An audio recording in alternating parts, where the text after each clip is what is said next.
It's over. Those are the two words echoing across every corner of the WNBA world right now. And if you're a Caitlin Clark fan, you might want to sit down for this one, because what's happening inside the Indiana Fever locker room is something nobody saw coming. Picture this. The brightest star in the history of women's basketball. The player who single-handedly dragged the WNBA into the mainstream, who filled arenas that used to sit half empty, who broke television records and made grown men who never watched a single women's game suddenly become diehard fans.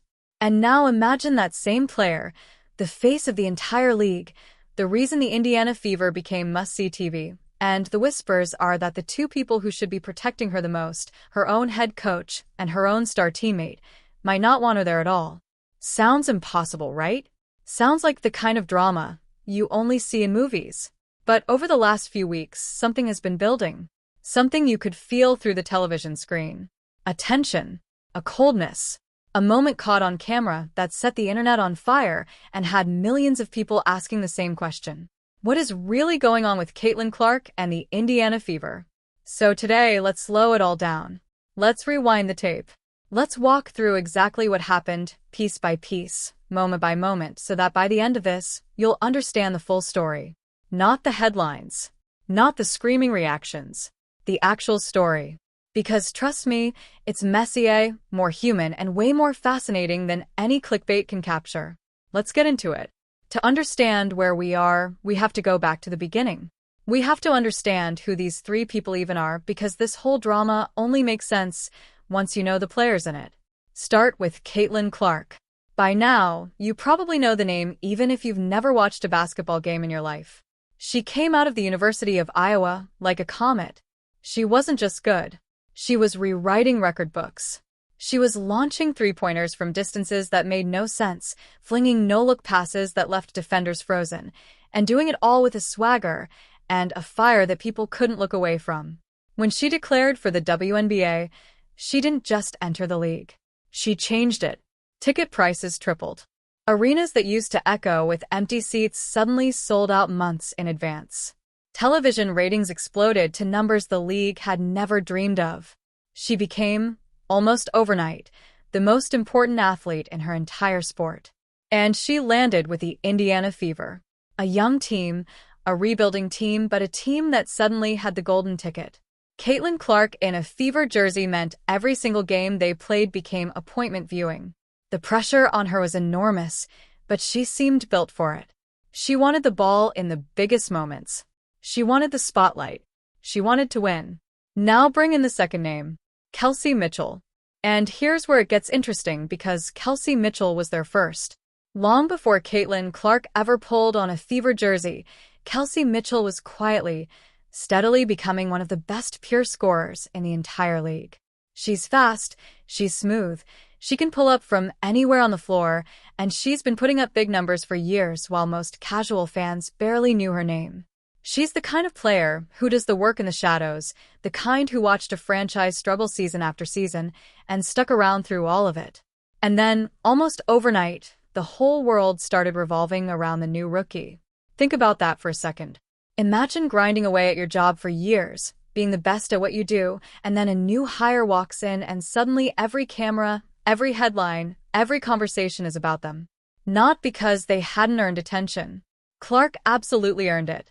But because the entire universe of the sport shifted its center of gravity, and it didn't shift toward Kelsey Mitchell.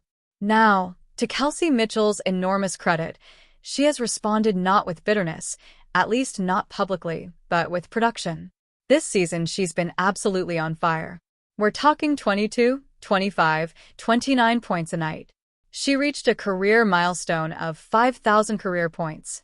She was named an all-star starter. When Caitlin Clark has been out injured, it's been Kelsey Mitchell who has carried the offense on her back, dropping huge scoring nights and keeping the Fever competitive. So on paper, she's a hero. But the internet has other ideas. And we'll get to that. And then there's the third name, the one at the very center of the storm. Stephanie White, the head coach. Now, Stephanie White is not some rookie coach who wandered in off the street. This is a woman with a serious resume. She was a star player herself back in her college days, a Wade Trophy winner, one of the best in the country in her era. As a coach, she's been around the block. She took the Fever to the WNBA Finals back in 2015. She won Coach of the Year with the Connecticut Sun. She's an assistant for the United States national team. She knows basketball. She's forgotten more about the game than most fans will ever learn. And last year, she came back to Indiana to take over the Fever, to take over the team built around the biggest star in the sport. So on paper, this should have been a dream. A brilliant coach. A generational rookie. A steady, elite scoring veteran. 3 ingredients for a champion. But basketball, like life, is never just about what's on paper. It's about people.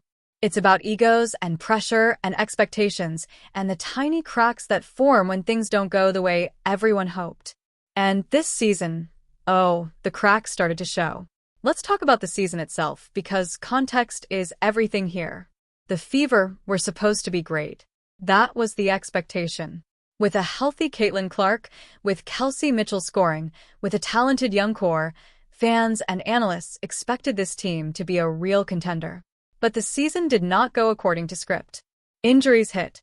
Caitlin Clark, who famously never missed a game in college or in her rookie year, suddenly found her body betraying her. A string of lower body injuries. A back problem that kept flaring up. The player who wanted to be on the court every single second was forced to sit, to watch, to manage her body in a way she'd never had to before. And Clark herself admitted this was a mental challenge. Think about it. Her entire identity, her entire life, was built on availability, on being the one out there competing. And now she was stuck on the bench in street clothes, watching her team play without her. That does something to a competitor. That eats at you. Meanwhile, the team was inconsistent. Some nights they looked sharp.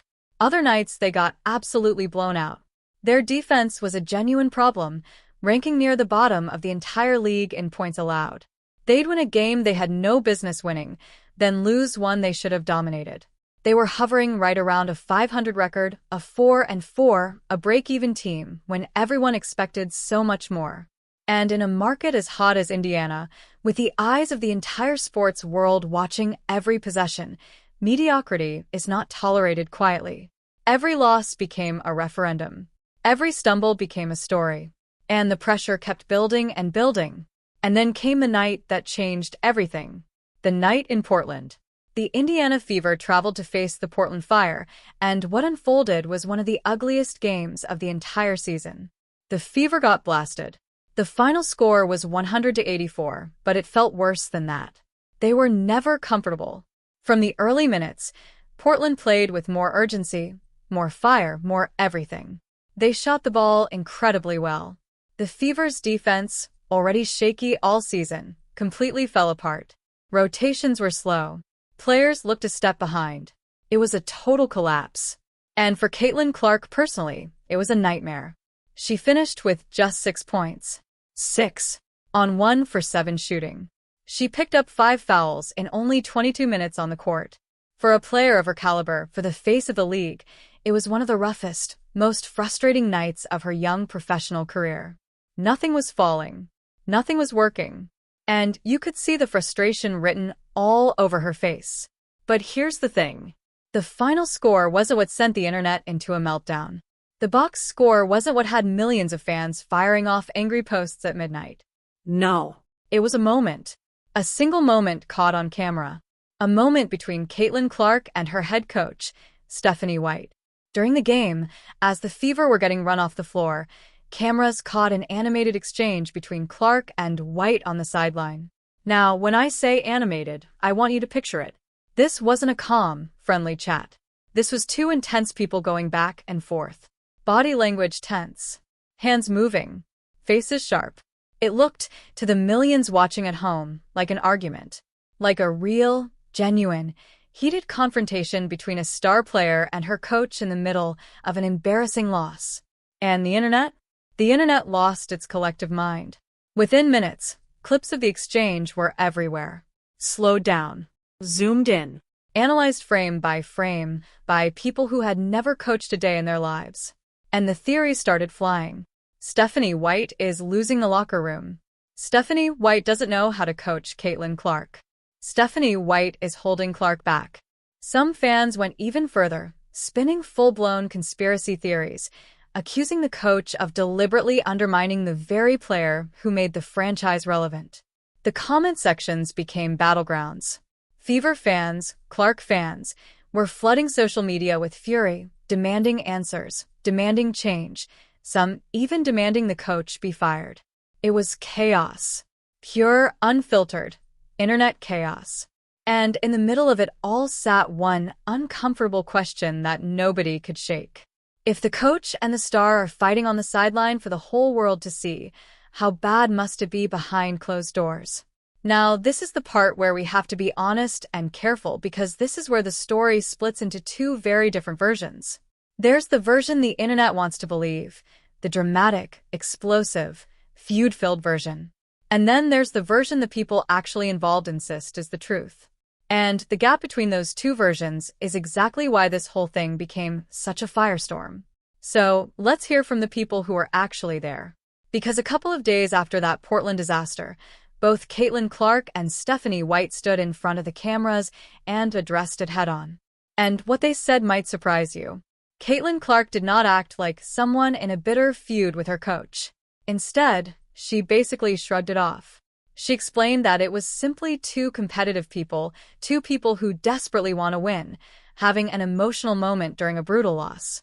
She pointed out something really important, something a lot of fans forget. There is a camera on her at all times. Every single expression, every gesture, every frustrated word gets captured and broadcast to the world in a way that just doesn't happen to almost any other player in the league. She said, and I'm paraphrasing here, that a lot of these things happen all the time, and she knows the camera's on her, and that's just how it's going to be. And then she took a shot at the reaction itself, saying there are a lot of people in the media and on TV who think they know a lot of things but are just blatantly wrong about a lot of things. And here's the part that really shows her character. She didn't blame the coach. She didn't blame her teammates. Instead, Caitlin Clark looked in the mirror. She took responsibility. She admitted that she wasn't perfect and that she knew it. She said the team was playing like the 500 team they were and that she had to find ways to make the team better. She talked about the immense pressure and how sometimes that pressure can get to you and frustrate you in different ways, and she said, plainly, that's on me. I have to be a lot better. Now think about that. That's not the voice of a diva at war with her coach. That's the voice of a leader taking the weight on her own shoulders. She even said, I'm the point guard, so it's on me to help this team and this franchise win.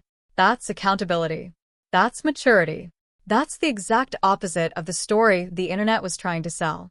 And then there was Stephanie White. And her response was, honestly, even more revealing. She flat out said the incident was not a story. She was almost dismissive of the entire uproar, and you could tell she was a little irritated by it. She said the type of back and forth she had with Clark was not uncommon at all in her 2 decades of experience in the WNBA. She's been in this league for a long time, as a player, as an assistant, as a head coach. She's seen it all. And she said something really sharp, something that cuts right to the heart of why this whole thing exploded. She said, this is not a new thing. It's just new because everything Clark does gets clicks. That's how everybody makes money. She waved her hands toward the reporters when she said it, almost like she was pointing at the whole machine of it. And she made a point that's hard to argue with. She said that 10 years ago, when there was player-coach tension, when there was confrontation, it wasn't on social media. It just happened and nobody made a documentary out of it. It happens in every sport. It happens in all walks of life.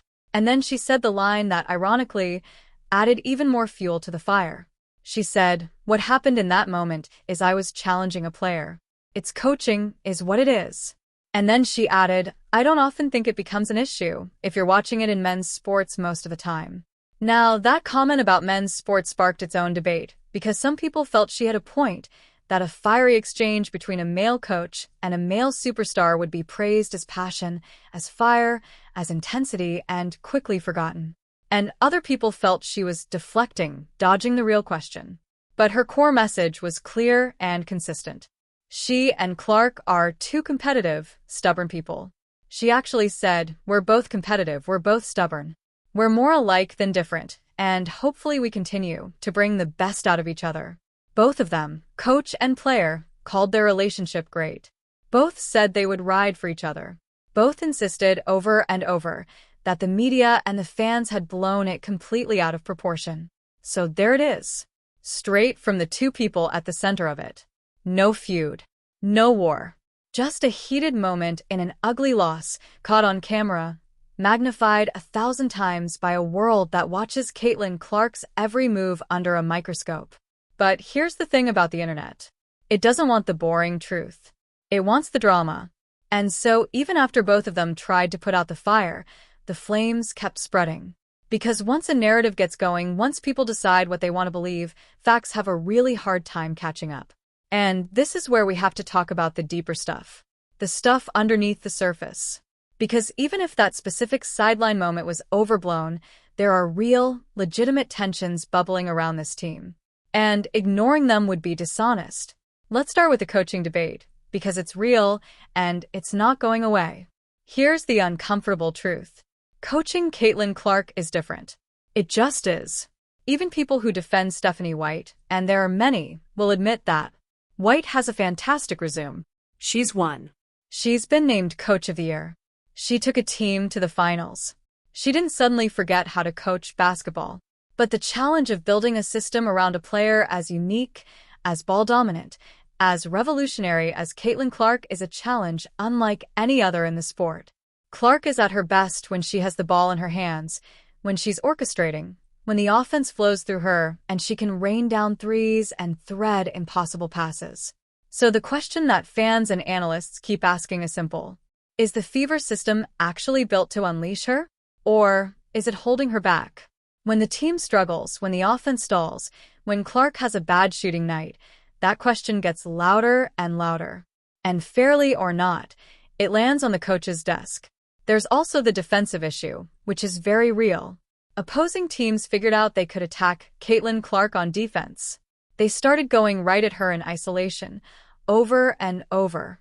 In one stretch of just 4 games, she defended more isolation plays than any player over a 4-game span in years.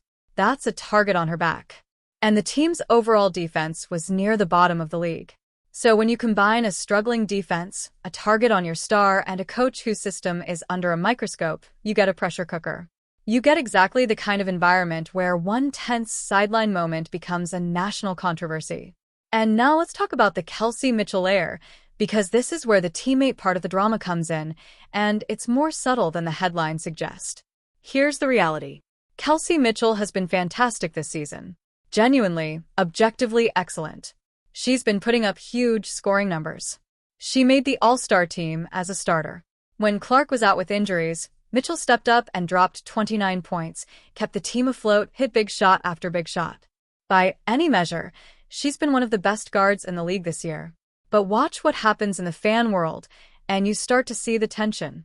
When the Fever won games without Caitlin Clark, when Mitchell led them to victory over teams like the Aces and the Mercury, a certain segment of fans started saying things. They started suggesting the team looked better, freer, more balanced without Clark. And on the flip side, a segment of Clark's most passionate fans pushed back hard, and some of them turned on Mitchell. They started calling her selfish. A ball hog, a stat patter, someone who chases her own points instead of making the team better. You can actually see it in the comment sections. When the Fever posted about Mitchell's 27-point game, some fans praised her as the real MVP, while others sniped that she's a one-trick pony who doesn't make the team better. When she led wins without Clark, some fans celebrated, while others fired back, saying, "Stop with the "they're better" without Clark nonsense." So, do you see what's happening here? The players themselves, Clark and Mitchell, by every public account, get along fine. They stand next to each other at press conferences. They talk about defense, about team goals, about what they need to fix. There's no evidence of them screaming at each other or refusing to pass the ball. But their fan bases? Their fan bases are practically at war. And that war creates an atmosphere, a narrative, a feeling that there must be some rivalry, some jealousy, some resentment simmering beneath the surface. Whether it's actually real inside that locker room, or whether it's a fantasy created entirely by outsiders, is one of the biggest questions in the whole story. And this is the trap of modern sports. This is the thing that makes the Caitlin Clark story so wild. She exists in a fishbowl unlike anyone else. Every glance is interpreted. Every silence is analyzed. If a teammate doesn't celebrate her basket enthusiastically enough, it's a headline. If the coach makes a face, it's a scandal. If she scores 40, she's a savior. If she scores 6, the whole system is broken. There is no normal for Caitlin Clark. There's only extremes. Let me paint you a picture of just how intense this fishbowl really is, because there's a story that captures it perfectly. There was one game, a Commissioner's Cup game against the Atlanta Dream, where Caitlin Clark was so sick before the second half that she was literally vomiting. She told reporters afterward that she tried to eat some applesauce, and it just came up, and then everything else in her stomach came up too. She said she hadn't thrown up that much in a really long time. She found a trash can, thank God, in her words. And then, sick as a dog, she went out in the third quarter and helped build a double-digit lead, playing some of her best defense of the season. That's who she is. That's the competitor we're talking about. A player so tough she'll empty her stomach at halftime and then go win the game. And Kelsey Mitchell, that same night, dropped 25 points on 11 of 15 shooting and crossed the 5,000 career point milestone. Two warriors. Same team. Same win. And yet the story of this franchise keeps getting framed as a battle, a feud, a locker room falling apart. So let's step back and ask the real question. The question that this whole video is built around. Is it actually over? Do Stephanie White and Kelsey Mitchell really not want Caitlin Clark on the Indiana Fever? And here's where I have to be straight with you because you deserve the truth, not just the hype. Based on everything the people involved have actually said, based on the actual evidence, the dramatic version of this story, the version where the coach and the star teammate are conspiring to push Clark out, that version does not hold up. There is no press conference where Stephanie White said she doesn't want Clark. There is no interview where Kelsey Mitchell slammed her. In fact, the opposite is true. White has repeatedly praised Clark, defended their relationship, and dismissed the feud talk as media noise. Mitchell has stood beside Clark and talked about team goals. What actually exists is far more human and, honestly, far more interesting than a cartoon villain story. What exists is pressure. Enormous, crushing, unprecedented pressure.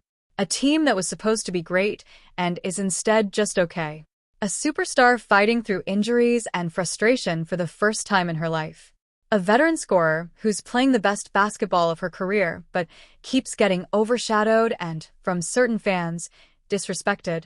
And a coach who's trying to build something under a spotlight so bright it would melt most people.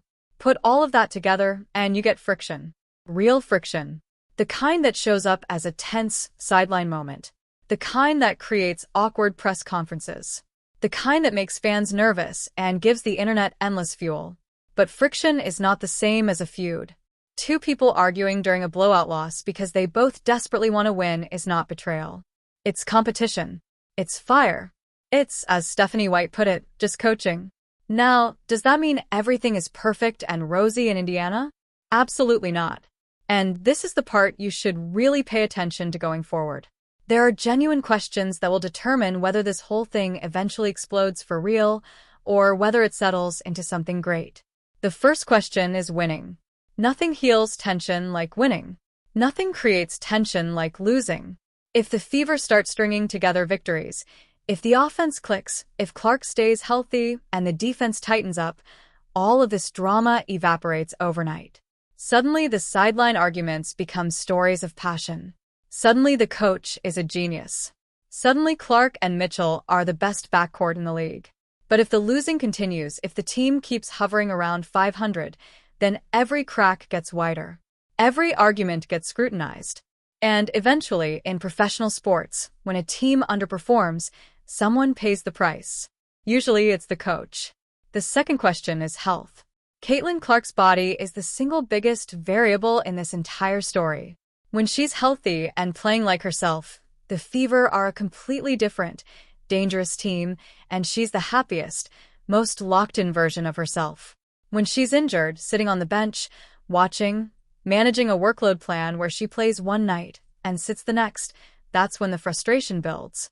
That's when the mental challenge, she talked about becomes real. A healthy Clark changes everything. And the third question is the fan war. Because whether the players like it or not, the toxic battle between fan bases, the constant framing of Clark versus Mitchell, the accusations, the conspiracy theories, all of that creates an environment. It puts words in people's mouths. It turns normal competitive moments into international incidents. And it makes it harder for these athletes to just be teammates, to just play basketball, to just figure it out the way every team in history has had to figure it out in private. So when you see a headline screaming that it's over, that White and Mitchell don't want Clark, I want you to remember what we walked through today. I want you to remember that the loudest version of a story is almost never the truest version. The truth is quieter. The truth is a great but frustrated rookie, a proud and productive veteran, and an experienced coach, all stuck together in the most intense spotlight women's basketball has ever known, trying to turn a good team into a great one and hitting all the bumps along the way that every team hits, except doing it with the entire world watching and judging every single second. The sideline argument in Portland? Overblown, according to both people in it. The Clark and Mitchell rivalry?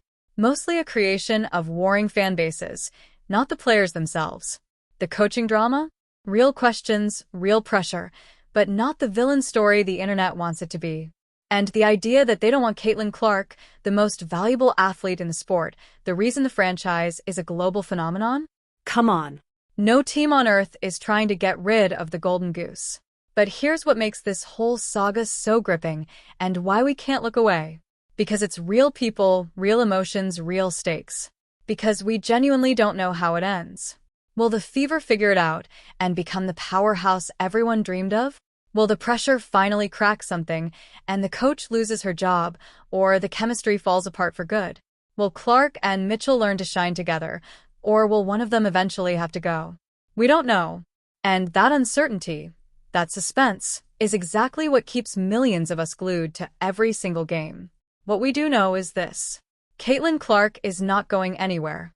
She is the present and the future of this league. Kelsey Mitchell is playing some of the best basketball of her life. And Stephanie White is a proven winner trying to solve the most fascinating puzzle in sports. 3 talented, competitive, stubborn people, all wanting the exact same thing. To win. The only question left is whether they can do it together or whether the pressure of being the most watched team in women's basketball history will pull them apart before they ever get the chance. So no, despite what the headlines scream, it's probably not over. But make no mistake. Something is brewing in Indiana. The pressure is real. The stakes are enormous. And the next few weeks, the next few games, the next few decisions could change the entire future of the Indiana Fever. One thing is for certain. The whole world will be watching. Every dribble, every argument, every glance on the sideline. Because that's the price of being Caitlin Clark. There's no such thing as a quiet moment when you're the biggest star in the game. And that right there is the real story. Not a feud, not a betrayal, but a pressure cooker of talent and expectation, sitting on the edge of either greatness or collapse, with the entire sports world holding its breath, waiting to see which way it tips. Keep your eyes on Indiana. Because whatever happens next, it's going to be unforgettable.